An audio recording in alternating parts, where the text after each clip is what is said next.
কালো জিরা ভর্তার জন্য আমি এতটুকু কালো জিরা নিয়েছি, এতটুকু পরিমাণ।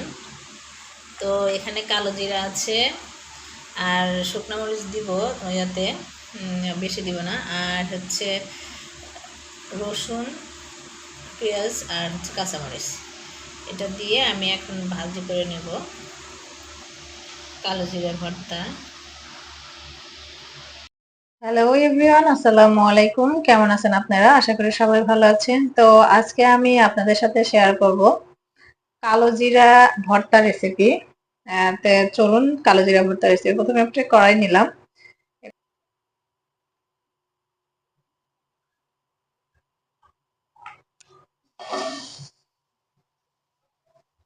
কড়াইয়ের মধ্যে আমি দিয়ে দিচ্ছি রসুন আর পেঁয়াজ কুচি।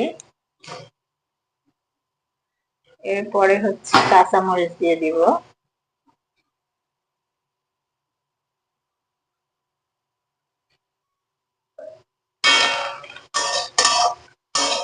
কালো জিরা ভর্তা আমার কাছে খুবই ভালো লাগে। সবাই মোটামুটি কালো জিরা ভর্তা পছন্দ করে। খুব কম মানুষই আছে যে কালো জিরা ভর্তা। তবে হ্যাঁ, শুধু যদি কালো জিরা হয়, সেটা অল্প যদি পেঁয়াজ রসুন দেওয়া হয়, সেক্ষেত্রে কালো জিরাটা একটু তিতা লাগে, যে কালো জিরার পরিমাণটা একটু বেশি দিলে। আর একটু কালো জিরার পরিমাণ কম দিলে তাহলে তিতাটা কম লাগে। তো আমি কালো জিরা কমই দিব, কম দিয়ে এটা রান্না করব। কালো জিরাটা, সরি রান্না না, তো ভর্তা করব। কালো জিরা ভর্তা খেতে আমার খুব ভালো লাগে।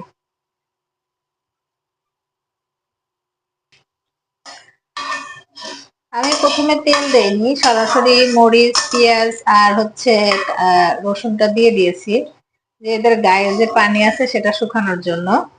একটু পোড়া পোড়া হয়ে আসলে আমি এর ভিতরে তেল দিয়ে দিব।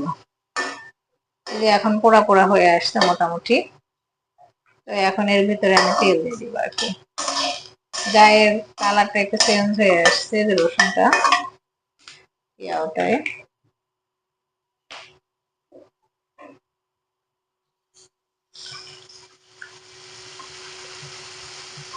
এর ভিতরে তেল দিয়ে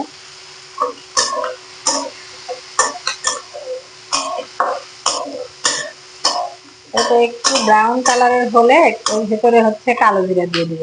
যখন একটু কালারটা চেঞ্জ হবে, ব্রাউন কালার চলে আসবে, কালো জিরা দিয়ে একদম সহজ কালো জিরা ভর্তা করা, খুবই সহজ কালো জিরা ভর্তা।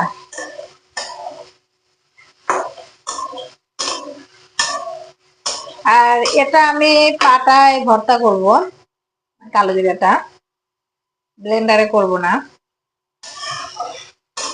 কারণ পাটার ভর্তাটা অনেক টেস্টি হয়, এই জন্য আর কি পাটায় ভর্তা করব, পাটায় বাটা ভর্তা।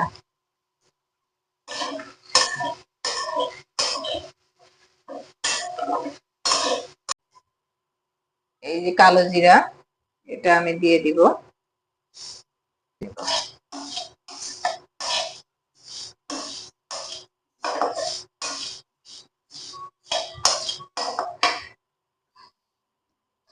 তো আমার কালো জিরা ভাজি করা হয়ে গিয়েছে, একটু ঠান্ডা হলে আমি ভর্তা করে ফেলবো আর কি।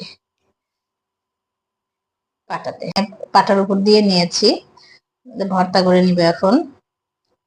পাটায় বাটা ভর্তা আসলে অনেক টেস্ট, আর ব্লেন্ডারে যেটা অতটা টেস্ট পাওয়া যায় না, কিন্তু পাটায় বেটে একটু কষ্ট করলেও পাটায় বাটা ভর্তা মোটামুটি সবাই পছন্দ করে।